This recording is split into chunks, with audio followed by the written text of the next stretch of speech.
दीपक कोराडे उभे आयुष्यात खोटे काम केले नाही, लोकांना उलगडण्याचे काम केले नाही, ते बोलतो ते प्रामाणिकपणे आणि ते करतो ते प्रामाणिकपणे.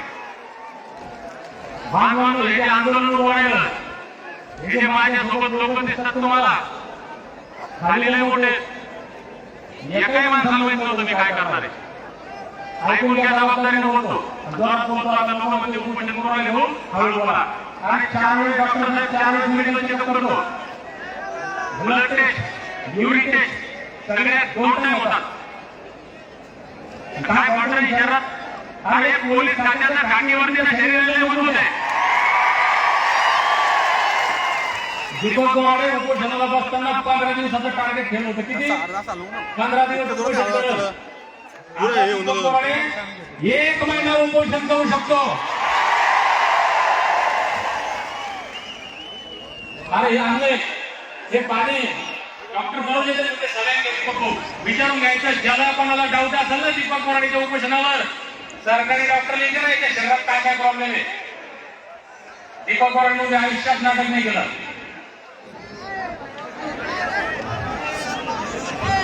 हे दादा ऐकलं रे, कशाला दादा कोणी व्हीआयपी असलं ते महाराज साहेब आमदार साहेब खाली बसले.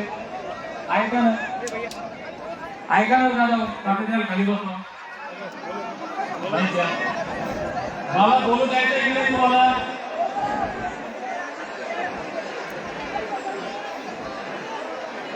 हॅलो, तुमच्या पाया पडतो, कृपया करून खाली बसा. तुमच्या पाया पडतो, आपण सगळे धनगर आहोत, कृपया करून खाली बसा. इथं सगळे साऊंड सिस्टीम करताना सगळं वापरत खाली बसा तुम्ही सगळे.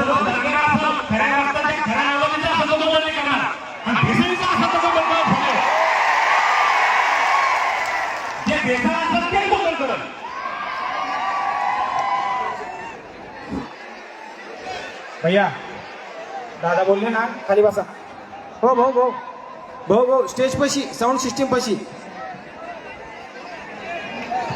मी ऐका दादा वाटला ऐका रे भाऊ, ऐकलं रे दादा. ते अरे तुम्ही किती मोठे असं या लोकांपेक्षा मोठे नाही रे दादा. अरे होळकर करण्याचे वंशज आमदार साहेब आणि भावी 10-20 आमदार बसले याच्यामध्ये, यांच्यापेक्षा मोठे नाही दादा आपण. ऐका ना, मी थोडं एक वाक्य बोलतो पण मला पटणार नाही. आता ऐका, आमच्या मराठा बांधवांनी आंदोलन केलं. ऐका शांततेने, आता पटणार नाही, मी सत्य बोलणारा माणूस आहे. 4 आयोगानं नाकारलं, हायकोर्टानं नाकारलं, सुप्रीम कोर्टानं नाकारलं, महाराष्ट्रातल्या सगळ्या ओबीसीनं विरोध केला, तरी मी GR निघले 2-2. कशामुळं? अरे एक म्हणून जरांगे पाटील बसला आणि करोडो लोकांच्याच ऐकलं. अरे मग तुमचं संविधानात आहे, बाबासाहेबांना दिलं आणि 75 वर्ष मिळत नाही. त्याचं कारण एकच, धनगरांचा कारभारी 17.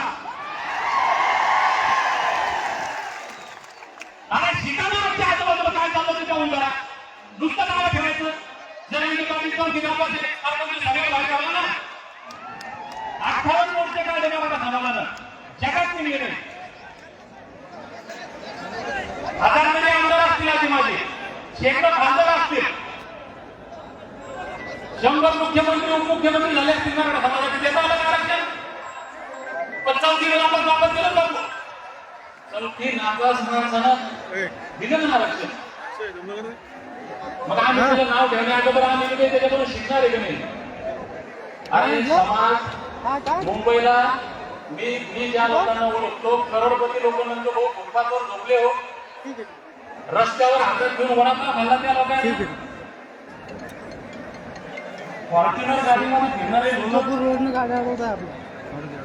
नोकरदार असेल, क्लास 1 अधिकारी असेल, शिक्षक, वकील, डॉक्टर, उद्योजक, असे लोक रस्त्यावर बसले ना मातीत चिखलात. आरक्षण भेटला भाऊ, भूमिका समजून घ्या. आता तुम्ही म्हणता का जरांगे पाटलाची तुलना करायला मी थोडा म्हणतो, पण हे तुम्हाला समजलं पाहिजे. कारण तुम्हाला जर आरक्षण मिळवायचं त्याचा फॉर्म्युला मी सांगणार घेऊन नको नका. पटतंय का? आता ऐका, मी सांगतो तुम्हाला सगळी कथा. मी उपोषण चालू करायचा निर्णय घेतला ना, हे कोणालाच माहित नव्हतं. माझ्या उजव्या हाताला नाही, माझ्या डाव्या हाताला नाही, माझ्या मागच्याला नाही, पुढच्याला नाही, शेजारच्याला नाही, कोणालाच माहित नव्हतं तुम्ही उपोषण चालू करणार. पूर्ण महाराष्ट्रामध्ये धनगर समाजाच्या मनामध्ये प्रचंड संवेदना होती. धनगर समाज अस्वस्थ होता.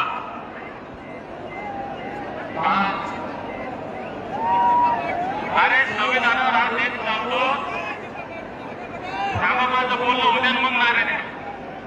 संविधानावर देश चालतो, त्या संविधानामध्ये बाबासाहेबांनी तुम्हाला अमृत दिलाय. अमृत 36 नंबरला जे आहे ना, यादीमध्ये त्या अमृतापासून आम्हाला 75 वर्षांपासून अनेक राहावं लागलं, वंचित राहावं लागलं. एवढा अन्याय तुम्ही जबाबदारीने बोलतो, ते संविधानाची उद्देशिका अधिकारी म्हणून एक जण काम त्या म्हणतात संविधानाची उद्देशिका माहिती. संविधानाची उद्देशिका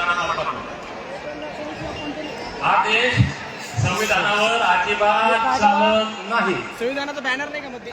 मी लय जबाबदारीने बोलतो. एखाद्या कार्यमंत्र्यांना जर वाटलं की हे चुकीचा बोललं तर कुणाला लागलं, कारण हे फक्त बोलायला नाही. कारण विश्वरत्न डॉक्टर बाबासाहेब आंबेडकर खुद्द स्वतः म्हणले होते, हे संविधान म्हणजे अमृत आहे. पण हे जर चांगल्या माणसाच्या हातात पडलं, देव माणसाच्या हातात पडलं तर हे अमृत आहे. आणि हे जर कोणाच्या डाकूच्या वेठीने नालायक माणसाच्या हातात पडलं तर या अमृताचा उपयोग होणार नाही. आणि दुर्दैवानं हे संविधान रूपी अमृत वाटप करण्याचा ज्याच्या हातामध्ये आलं त्यांनी हे प्रामाणिकपणे वाटप केलं नाही.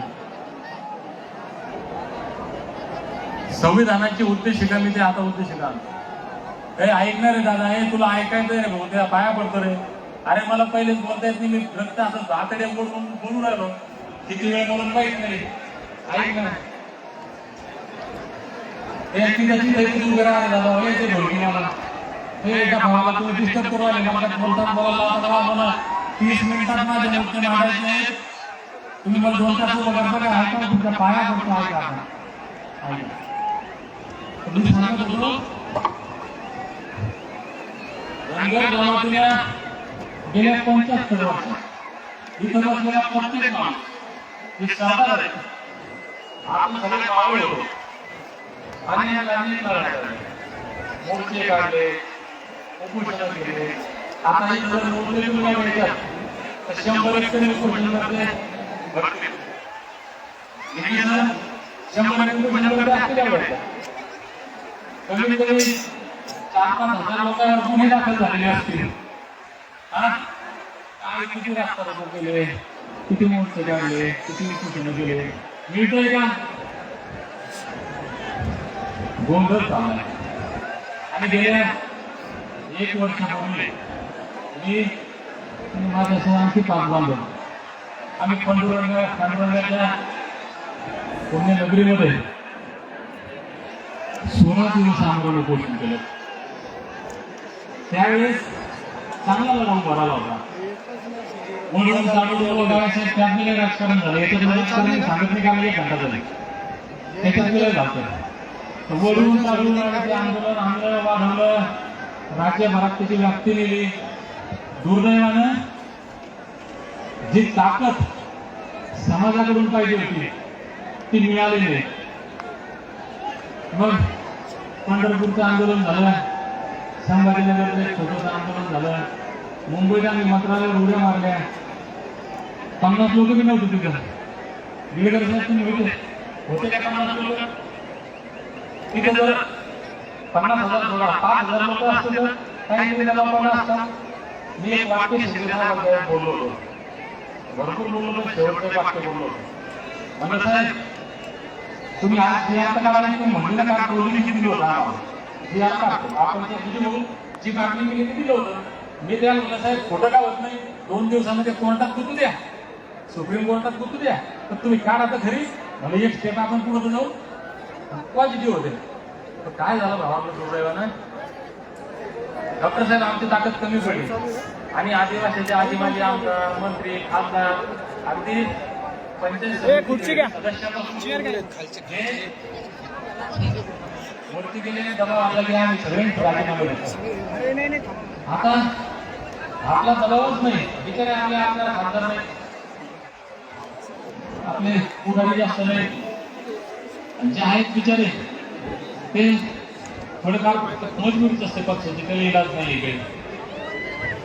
मग आपला दबाव पडला नाही आणि आदिवासींचा दबाव पडला आणि आमचा जी आर हुकला. पण त्याच्यानंतर तिसरी साहेब आम्ही संघर्ष करायला पाहिजे होता. आमचं कंबळ असं म्हणलं भाऊ म्हणजे त्याला काय म्हणतो आपण गरीब रात्र होणे पाणीपत झाल्यासारखं नर्वस झालं. कारण ते पंढरपूरच्या उपोषणाच्या अगोदर 15 दिवस सगळे गावं फिरलो, उपोषण केलं, 8 दिवस संभाजीनगरलं, 15 दिवस पुन्हा मुंबई, 1.5 महिना बापू घरीच नव्हतो मी. माझे लेकर इथे, परिवार इथे, माझ्या गावाला सगळ्याला माहिती. माझे कपडे इथून बॅगमध्ये बदलायला यायचे, मी घरी येत नव्हतो. प्रचंड नाराज झालं, मला झालं याचं काही खरं नाही, या गोष्टी सोडून द्या. प्रामाणिकपणे मी नाम सोडणार म्हणलं आता हे आंदोलन करण्यात एसटी आरक्षण मिळतच मी जात होतो. काय झालं स्पष्ट बोलतो, इथं बरेच माझे ओबीसी बांधव बसलेले, मी पण ओबीसी आहे, काही की नाही.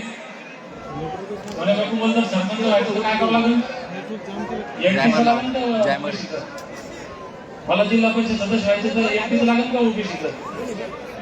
म्हणून आमचं छोटस झोपडं आहे, आमच्या झोपडीला एखादा हत्ती आला तर झोपडं तुटल, म्हणून विरोध करायचा. लक्ष्मण हाके सरांचं आंदोलन ते तुम्हाला दिसत ना, लक्ष्मण हाके कटकीन दीपक पवारच्या डोक्यावर ते आम्ही त्याच्या पर्याय जबाबदारीने बोलतो रकाने नामा. आणि मग काय झालं, ते आंदोलन झालं आता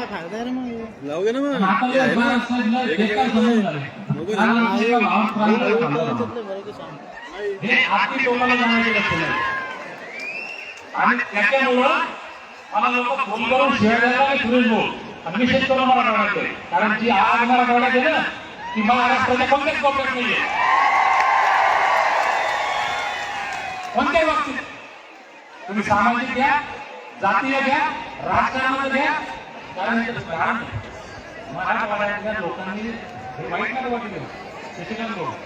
पश्चिम महाराष्ट्र लोक काही ठेवावे संघटित आहे, तुमची ताकद आहे, तुमच्यावर अन्याय दिलं, आमच्या निकडे अन्याय गणिती. त्याच्यामुळे या लोकांना हे लोक मराठवाड्यातले लोक मला शिवाय द्यायचे, तुम्ही ते हे केलं, तुम्ही ते केलं, धनगराचं काय, आपलं एसटीचं काय. मी जरा टॉर्चर झालो, माझा 1% मूड नव्हता सुरेश भोके आंदोलन करायचं. योगायोगानं जरांगी पाटील मुंबईत गेले, एक जी आर आला, पुन्हा लोक म्हणायला लागले अरे ते त्या जी आर निघा आपलं तर संविधान घे. सगळ्यात महत्वाचं काय, 2014ला तेव्हा म्हणून शब्द दिलाय. काय शब्द दिला, माझा सगळा अभ्यास झालेला आहे. आतापर्यंतच्या राज्यकर्त्यांनी तुमचा मतापुरता वापर केला. कोण म्हणलं, देवेंद्र फडणवीस. तुम्ही म्हणजे या राज्याचे धनगर आम्हाला सत्ता द्या, कोणाला, देवेंद्र फडणवीसला पहिल्या कॅबिनेट मध्ये देतो. खोटं बोलतो का, खोटं बोलतो का. बर हे जेव्हा भाऊ तिथं बोलले, मी 4 बैठकांना साक्षीदार आहे. तेव्हा भाऊ म्हणले आमची सत्ता धनगरांना आहे, आमचं सरकार मुख्यमंत्री झालं एवढंच नाही, मी आमदार बी धनगरांना झालो, कारण माझ्या मतदारसंघात 20-25 हजार धनगर. हे तेव्हा बोलतात एक तेव्हा भाऊ व्यक्त करून जाणार नाही. 2014च्या लोकसभा निवडणुकीत हे 56 इंच वाले नरेंद्र मोदी पंढरपुरात आले होते. काय म्हणले होते, अरे धनगर समाज को वादा किया था कि नहीं किया था, शरद पवार ने वादा किया था कि नहीं किया था? सोनिया गांधी ने वादा किया था कि नहीं किया था? उद्धव ठाकरे ने वादा किया था कि नहीं किया था? क्या किया? धनगरों के साथ खिलवाड़ किया, तुम्हारे वोटों के साथ खिलवाड़ किया। अरे हमको दे दो चुन के, हम देंगे तुमको, म्हणले होते का नाही? खोटं बोलतो का? बरं आता मोदी साहेबांना नाव घेऊन जास्त फायदा नाही, त्यांच्या अगोदर वाजपेयी साहेब आले होते. मला वाटतं किती 90 काय असेल 4 पंढरपूरला चालते त्यांनी, त्याने मस्त खांद्यावर भोंगडे घेऊन ढोल वाजवला, गुगु गुगु गुगु गुगु. ते पण काय म्हणले, डॉक्टर साहेब यशपाल साहेब खरं असं खोटं आहे. मग मला डोक्यात प्रश्न आहे की आता यांनी शब्द दिलेला आहे आणि आता संधी आहे, आपण आंदोलन करून पाहू. हेही मराठवाड्यातले लोकांना शिकायला राहिले. मला मी परीक्षा घेते, म्हणून तुम्ही परीक्षा घेतली सगळे म्हणून मी म्हणलं तो माझ्या आयुष्यातलं शेवटचा अनुभव. आता जर तुम्ही साथी असाल, सक्सेस झालं तरी ठीक आणि फ्लॉप झालं तरी ठीक, माझ्या आयुष्यातलं शेवट. हा मग आता आमचं इथं मी ज्या दिवशी उपोषणाला बसलो भावांनो, मला वाटतं 54-55 मिनिटाचं भाषण आहे माझं. ज्यानं मन लावून ऐकलं दादासाहेब त्याला भूमिका कळली.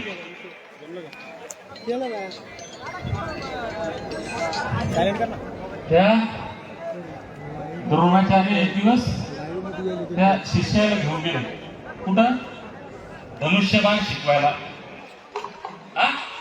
आणि मग एक झाडावर एक पक्षी ठेवला, सांगितलं की डोळा उडवा. मग विचारलं एकाला, तुला काय दिसतं की बाबा? ते म्हणलं ते मला हिरवं झाड दिसतं. मग तर तिकडे तिकडे लोकल दिसून राहिले, महाराज साहेब बिल्डिंगावर लोक आहेत.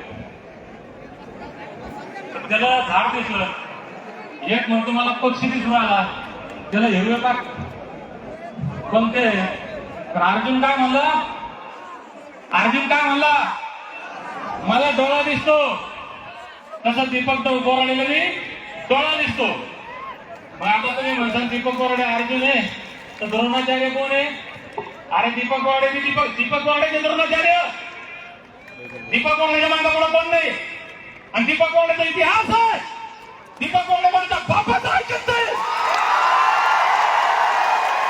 स्वतःचा पक्ष स्वतःच्या हिंदीवर देतो, कोणाच्या बापाचं नाही ऐकत.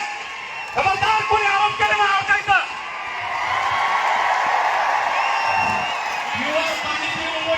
डॉक्टर सांगतील आणि कोणत्याच चांगल्या माणसाचा पहिले म्हणतो, कोणत्याच चांगल्या माणसाचा 1 रुपया घेतला नाही आणि कोणत्याच हरामखोराचा 1 रुपया घेतला नाही.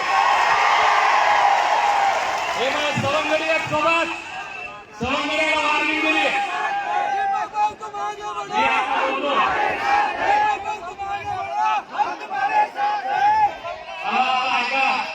मला ऍडमिट करायचं काम करून जातं. मी लोकांना टाकीने बोलणार आहे, हलवाचं बोलणार नाही.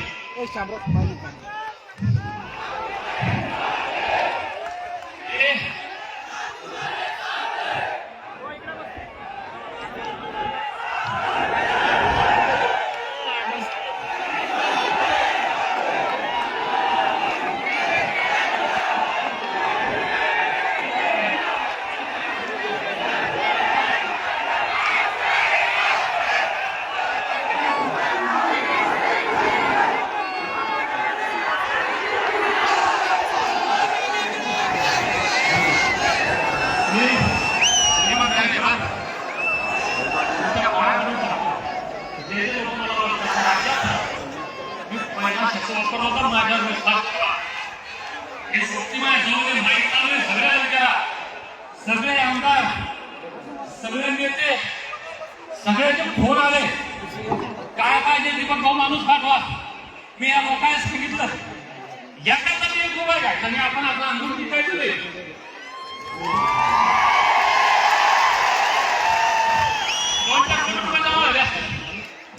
कारण ते QR कोड टाकलं, माझं फोन नंबर टाकला, फोन केलं.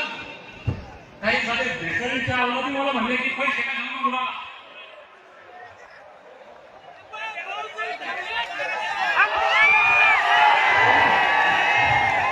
अरे मागच्या महिन्यात शाळेचा भ्रष्टाचार काढला, 5 कोटी रुपये भरते.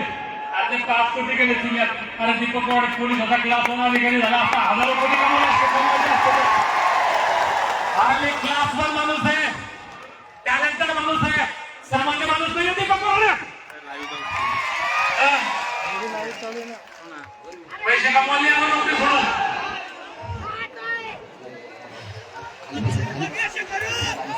पैसे कमवले असते, तुला कमवले असते, 5 कोटी तर येणार ते नाही येत होते मला. हे सगळे गुप्तीत ही टीम नव्हती आमची, रत्नागिरीला एक टीम नव्हती. हे क्लिअर केलं मला माहिती आहे. मी जर फोटो मला पडायचं कोणा द्या तिथे काही खाली बसलेले मला उपोषण करायचं कोणाला माहित होतं.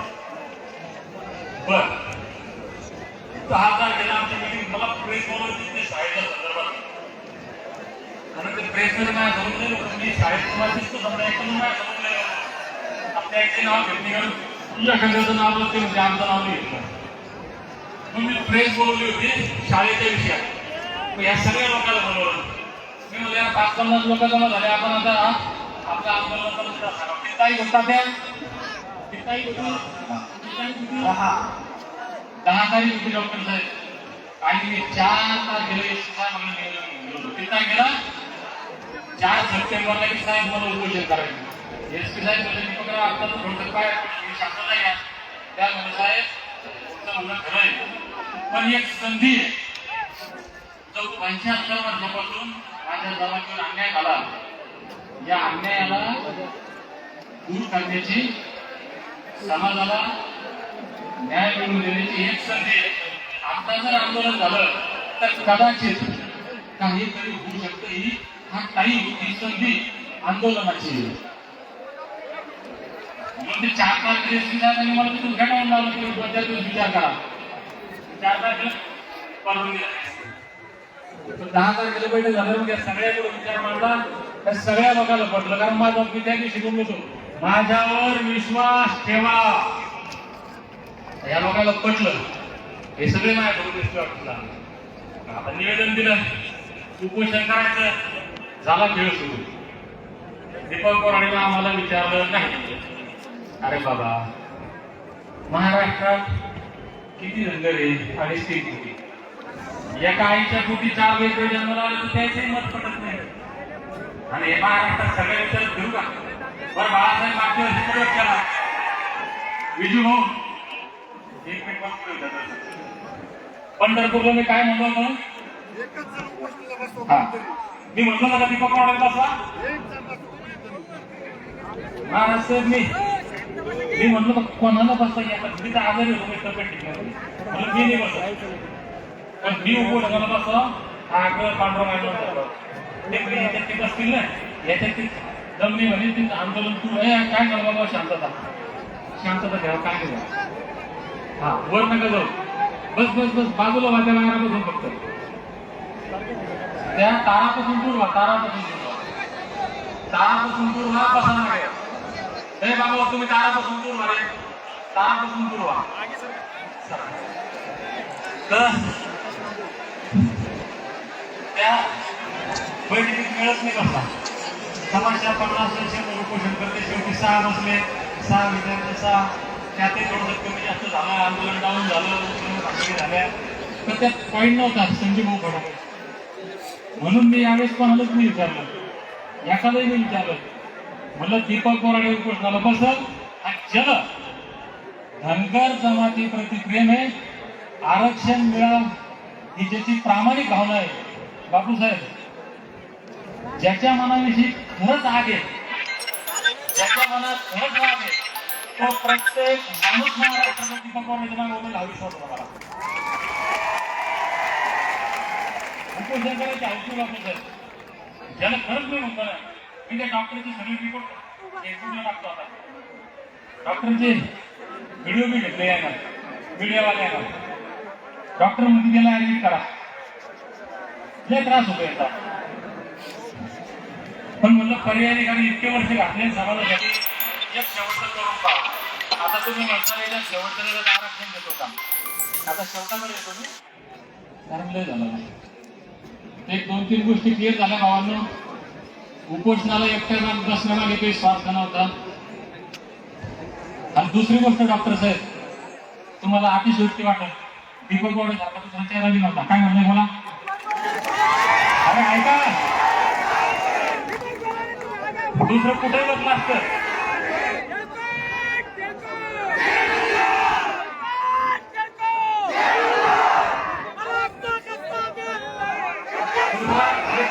तुम्ही आपापल्या मनाला विचारा आता. एक मिनिट. आता आपल्याजवळ विजय भाऊ कन्नर उपोषण करते, त्यांच्या मागे मंडलिक साहेब उपोषण करते, संजीव भाऊ भटांनी उपोषण केलेलं माझ्या. तुम्ही तुमच्या खात्यावर हात ठेवून सांगा, महाराष्ट्रात दुसरा कोणताही माणूस कुठेही वाटला असता तेव्हा होता का? मग माझा निर्णय चुकला का बरोबर आहे? हा भूमी माझा आग्रह होता, म्हणजे तुम्ही डॉक्टर साहेब पश्चिम महाराष्ट्रावर रागणं काही विदर्भावाले रागणं म्हणजे वास्तव इथे सांगायचं राहिलो की तुमच्याकडे आमच्यातले फरक. म्हणून ही जालना आंदोलनाची भूमी आहे, इथं स्पिरिट आहे, लोकांमध्ये आज आहे रेकॉर्ड चुकले. मी जबाबदारीने बोलतो, इथं कोणत्याच जातीचा, कोणत्याच पक्षाचा आणि कोणत्याच संघटनेचा मोर्चा आपला सगळ्याला जालन्यात झाला.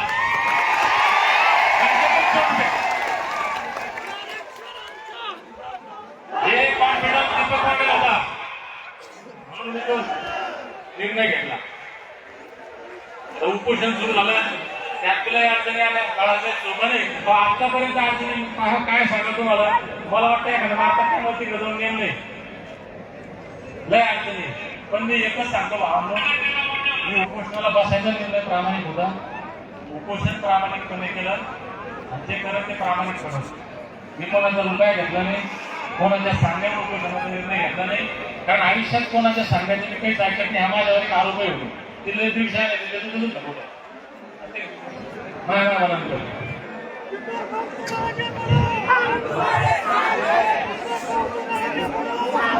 सांगतो ना. आता तुम्ही बोर झाले, आता मला माहिती आहे. आता ऐका, मी जे म्हणलो की हा शेवटचा लढा आहे. आता तुमच्याशी बोलतो, तुम्ही कोणाशी जाता.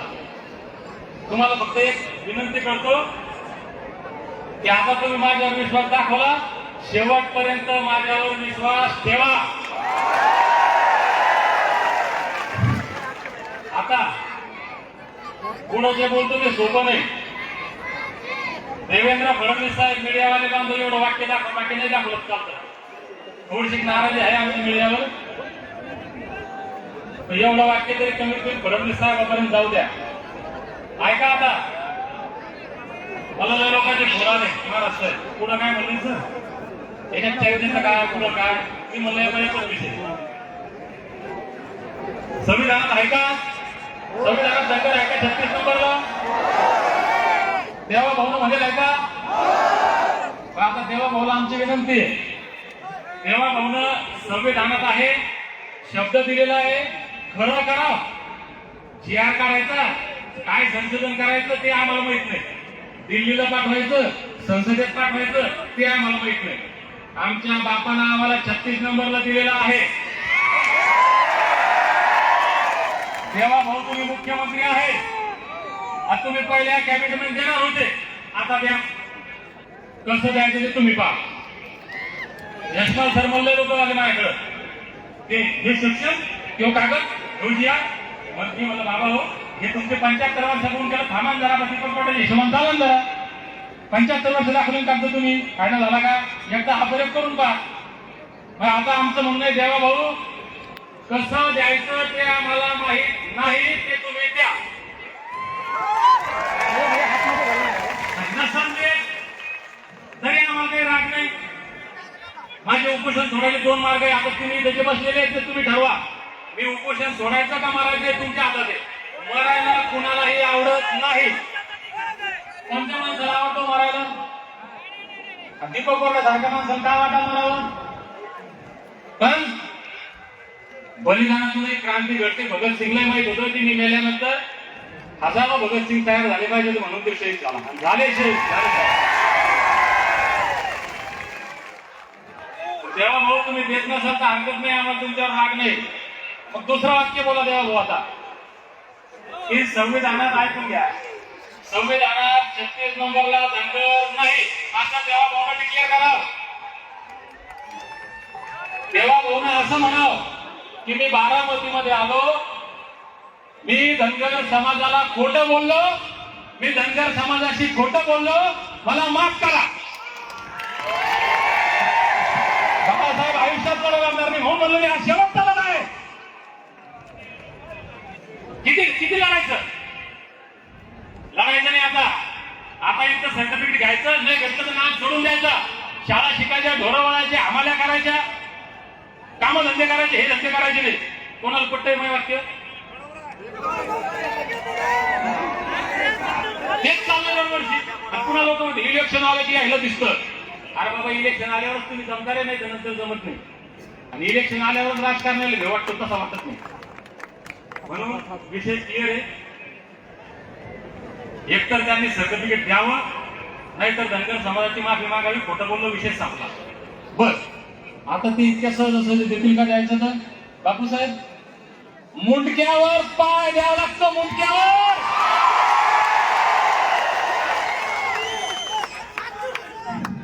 कोणाच्या मुंडक्यावर?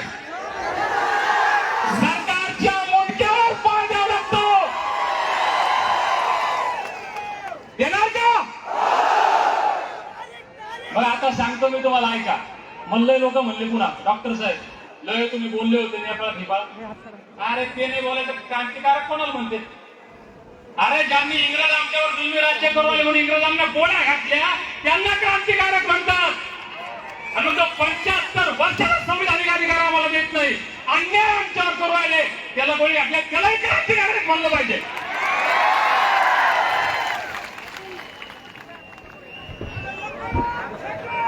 आता 2 तारीख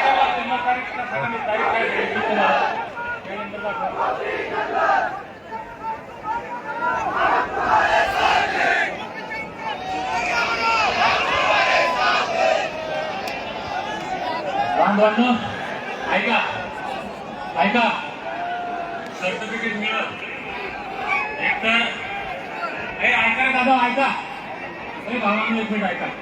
तुम्हाला सांगतो मी, देवा भाऊ चांगला माणूस आहे. देवा भाऊ आता राजे उमाजी नाईक यांच्या जयंतीनिमित्त दिली होती. तिथे काय म्हणले, ज्याला ते मागायचं ते मागा, मी द्यायला तयार आहे. चांगला माणूस आहे देवा भाऊ. म्हणून मला लय लोकांचे फोन आले, देवा भाऊ होते, हे म्हणले तुम्ही एवढे पोस्ट चांगले लावले. मी म्हणते चांगले कोण आहे, आता लावले फोटो. तुमचे फोटो कोणाला काढायला बोलू. इशारा तुम्हाला की आज तुमचे तुम्हाला चांगले दाखवले, माझ्या फोटोपेक्षा मोठे फोटो द्यायचे. पुढच्या वेळेस काळे लावून फोटो लावून द्यायचे. माझ्या ऐका, मी हा शेवटचा येऊ शकतो का? आणि साधा भावांनो, मी हे जिंकू शकत. ज्यावेळेस तुमच्यासारखे लाखो दीपक एकत्रित जिंकू. म्हणून आता मी तुम्हाला सांगतो, ते बोला आपल्या समजा तब्येत कमी जास्त झाली तर तुम्हाला काय करायचं. मला तरी वाटतं त्या अजून 8 दिवस स्टॅमिना होता आला, ते मोठा वाढला. जेव्हा मोठा वेळ देऊ, तेव्हा भाऊ हे जालना जिल्ह्यातलं पिवळं वादळ आहे, पाहून घ्या. महाराष्ट्रातलं प्रत्येक जिल्ह्यातलं, प्रत्येक तालुक्यातलं पिवळं वादळ तुम्हाला खड्ड्यात घालून रे बाबा. हो, पाहून घ्या. आता मी तुम्हाला एक सांगतो, ऐका. 26 तारखेला कोणवार आहे? हे चुप रे दादा, हे चुप. हे जरा खाली घ्या, मला कॅलेंडर दाखव, कॅलेंडर. हे बा, ऐका ऐका, 26 तारखेला येणाऱ्या 26 तारखेला प्रत्येक तहसील समोर, प्रत्येक जिल्हाधिकारी कार्यालयासमोर मी महाराष्ट्राला आवाहन करतोय. आता बापूसाहेब शेंडगे साहेब, जितक्या लोकांना जमता येईल तालुक्याच्या ठिकाणी जिल्ह्याला जिल्ह्याच्या ठिकाणी आम्हाला लोकांनी सल्ला दिला ना, पत्रकार बांधवांना आमची भूमिका समजून घ्या. कोणाला वाटत नाही की मी कोणाचा खून करून जलत जा. मला वाटत नाही आमच्या लेकरानं काहीतरी गुन्हा करावं जलत जा. तर ते शेवटचं टोक असतं. म्हणून 26 तारखेला ज्यांना ज्यांना शक्य आहे शांततेच्या मार्गानं 100% संविधानिक मार्गानं अजिबात कायदा हातात घ्यायचा नाही. कोण आपल्या शिव्या देव, कोण आपल्याला काही म्हणो, प्रत्येक तहसील समोर 1 दिवसाचे धरणे धरायचे. 1 दिवसाचे धरणे धरायचे आणि त्या निवेदनाची प्रत, मागचीच प्रत आहे, पुन्हा पाठवू धरणे धरायचे आणि निवेदन द्यायचं तहसीलदारामार्फत, कलेक्टर मार्फत मुख्यमंत्र्याला. त्यात कडक लिहायचं आपण की आता आम्ही धरणे धरले, पुढच्या वेळेस काय करू माहित नाही. सुटन प्रश्न. मला असं वाटतं दादू हे एवढं पाहिल्यावर देवेंद्र हे पिवळं पाहून त्याची पिवळी होती काय अशी परिस्थिती आहे. तर मला असं वाटतं उद्या मंत्रिमंडळ माझ्याकडे येईल असं वाटतं मला. बरं नाही आलं ऐका, नाही आलं तर आपण त्याला अजून 2 दिवस वेळ दिला. 26 तारखेला निवेदन द्यायचे. बरं नाही ऐकलं 26 तारखेला सुरेश भाऊ पुढं काय सोमवारी काय तारीख आहे 28 ऐकून घ्या, तारखा लिहून घ्या. सोमवारी ऐकूया दादा, ऐकणं तुझ्या पाया पडतो मोबाईल. 29 तारखेला तुमच्या भागातल्या प्रत्येक आमदाराच्या घरासमोर जाऊन 1 दिवसाचं धरणं द्यायचं. बरं ऐका ना, बरं आमदार कोणते? मग तुम्ही जासाल राष्ट्रवादीच्या शरद पवार गटाच्या आमदाराच्या दरवाजात, काही फायदा होईल का? मग तुम्ही म्हणशाल की तुझ्या भाजपच्या दिवसात कोण आला त्याच्याही घरापुढे जा, हरकत नाही. पण भाजपच्या आमदाराच्या घरापुढे जासाल तेव्हा ढोल घेऊन जा, ते 2-4 मेंढ्या घेऊन जा, घोंगडे घेऊन जा, हातातली कुऱ्हाडी घेऊन जा. आपल्याला सांगा बाबा रे आमच्या मतावर निवडून आला की नाही आला हे पहिले सांग. ऐकून घे दादा रे, तुम्ही बोला मी खाली येतो. आमच्या मतावर आमदार साहेब तुम्ही निवडून आले की नाही आले, आमदाराच्या म्हणजे खासदाराच्या बरं का. मग आम्हाला सांगा तुमच्या तेव्हा म्हणून शब्द दिले संविधानात आहे तुमची भूमिका. आता ते काय करते फक्त ते लेटर आणून देते. ऐका भाऊ, या आमदाराच्या खासदाराच्या लेटरनं तुम्हाला 1% फायदा होत नाही. हे कचऱ्याचे टोपले जाते सगळे. त्यांनी बोललं पाहिजे. म्हणून माझी विनंती की तुम्ही तिथं धरणे धरताना त्यांना विनंती करा की साहेब फक्त लेटर नका देऊ, मीडिया पुढे बोला, हाऊस मध्ये बोला, मुख्यमंत्र्याला बोला की हे अन्याय दूर केला पाहिजे. बरं आता तुम्ही म्हणसाल आता नाही भेटलं तर तोपर्यंत नाही भेटलं तर त्याच्या पुढची तारीख काय 29 नंतर पुन्हा 1 तारीख कोणती आहे बुधवार. सोमवारी आपण आमदार खासदारच्या घरापुढे बसलो, पुन्हा 1 दिवस वाट बघू सरकारची. जर नाही झालं तर बुधवारी तारीख आहे 1 तारखेला महाराष्ट्रातला प्रत्येक रस्ता, प्रत्येक चौक, प्रत्येक गल्ली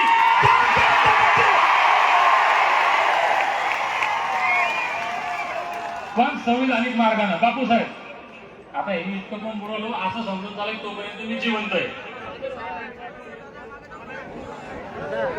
मी 1 तारखेपर्यंत मरणार नाही. म्हणून संविधानिक मार्गानं, शांततेच्या मार्गानं, कायदा हातात न घेता, कुणालाही त्रास न देता महाराष्ट्र जाम करून टाकायचा. तुम्ही म्हणसान तरी मी दिलं नाही तर मग मी 1 तारखेला सांगेन. आता एक सांगा म्हटलं काही शंका? राज्याच्या कानाकोपऱ्यातून हे दादा तिकडे तुम्ही विशेष करून माझ्या मायमावल्या ऐका, राज्याच्या कानाकोपऱ्यातून तुम्ही आला तुमच्यापुढे नतमस्तक होतो. तुमच्या सर्वांना नतमस्तक होतो. दीपक बोर्डे लय साधारण माणूस आहे, तर माझ्यासारख्या छोट्या माणसाला, माझ्यासारख्या सामान्य माणसाच्या शब्दाला तुम्ही किंमत दिली. तुम्ही सगळे आला, तुमच्याकडून नतमस्तक होतो. राज्यातले सामाजिक राजकीय सर्व स्तरांवर मोठे मोठे लोक खरं म्हणजे त्यांच्या गोष्टी म्हणण्यापेक्षा मी त्यांच्या पुढं लागत नाही. इतके मोठे मोठे लोक आले खाली बसले त्या विषयांशिवाय राजे होळकर ते खाली बसले. मला वाईट वाटतंय कारण एवढी मोठ्या माणसाला खाली बसून चांगली गोष्ट म्हणजे परिस्थिती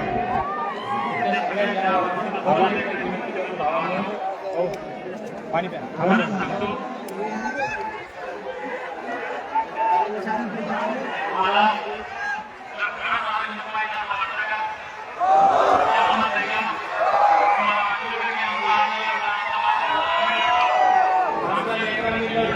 तुम्हाला वाटतं का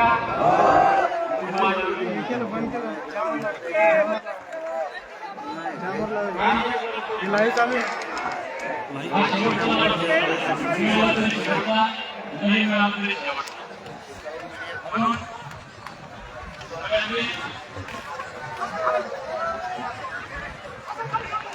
हेतू सांगा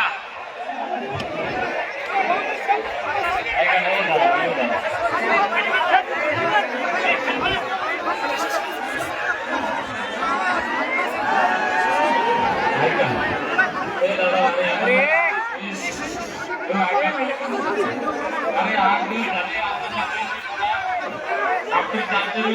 नाही झालं मी मनाने केलो पोटाच्या असं हाताने पिळून पिळून बोलवलं तरी तुम्हाला कळलं बाबा काय करा. तुम्हाला वाटतं का तिथं गोळ्याने माराव वाटतं का तो इमानदारीपूर्वक सन्मान झाला ना हा शेवटचा आपण निघूया. पुन्हा एकदा तुम्हाला सर्वांना नतमस्तक होतो. जाताना एक विनंती आहे या ठिकाणी आमच्या मायमावल्या थोडा वेळ तिथं बसलेल्या राहा. तरुण माणसं एका रस्त्याचा जागा झाल्यानंतर तुम्ही जा. एक ऐका सॉरी काम करा. या ठिकाणी आमचे एक बांधव वारले होते त्यांना आपण श्रद्धांजली जागेवर उभे राहून देऊ. ऐका ऐकली दादा ऐका श्रद्धांजली द्यायची आपल्याला. दीपक भाऊ तू आगे बढ़ो. सगळ्यांनी श्रद्धांजलीसाठी उभा राहा. सगळ्यांनी श्रद्धांजलीसाठी उभा राहा. 1 मिनिट.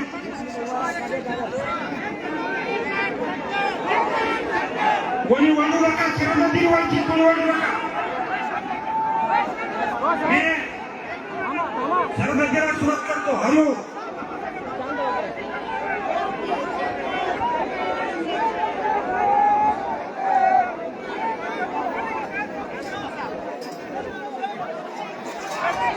हरिओम. आलेला दीपक भाऊ तुम आगे बढ़ो. दीपक भाऊ तुम आगे बढ़ो. हमारा नेता कैसा हो. हमारा नेता कैसा हो. दीपक भाऊ तुम आगे बढ़ो. दीपक भाऊ तुम आगे बढ़ो. अरे दीपक भाऊ तुम आगे बढ़ो. हमारा नेता दीपक भाऊ तुम संघर्ष करो. मित्रांना सर्वांना नम्र विनंती आहे. जाताना सर्वांनी सावकाश जायचं आहे. कोणीही गाडी पळवणार नाही. शांततेत जायचे. या उपोषणाचा कोणत्याही प्रकारचा स्फोट लागलेला नाही. हा झालेला उपोषण झालेला आहे. महाराष्ट्रातून आलेल्या सगळ्या समाजबांधवांचं दीपक भाऊ मारले आणि त्यांना तुमच्या वतीनं मनापासून आभार व्यक्त करतो. आपण नाव तसंच आपण घटनात्मक झालेल्या सूचना सर्वांना शांतीवादचा आणि अनुवाद करतो.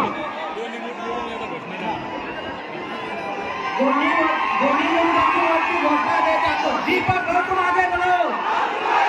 दीपक भाऊ तुम आगे बढ़ो. दीपक भाऊ तुम आगे बढ़ो. दीपक भाऊ तुम संघर्ष करो. दीपक भाऊ तुम संघर्ष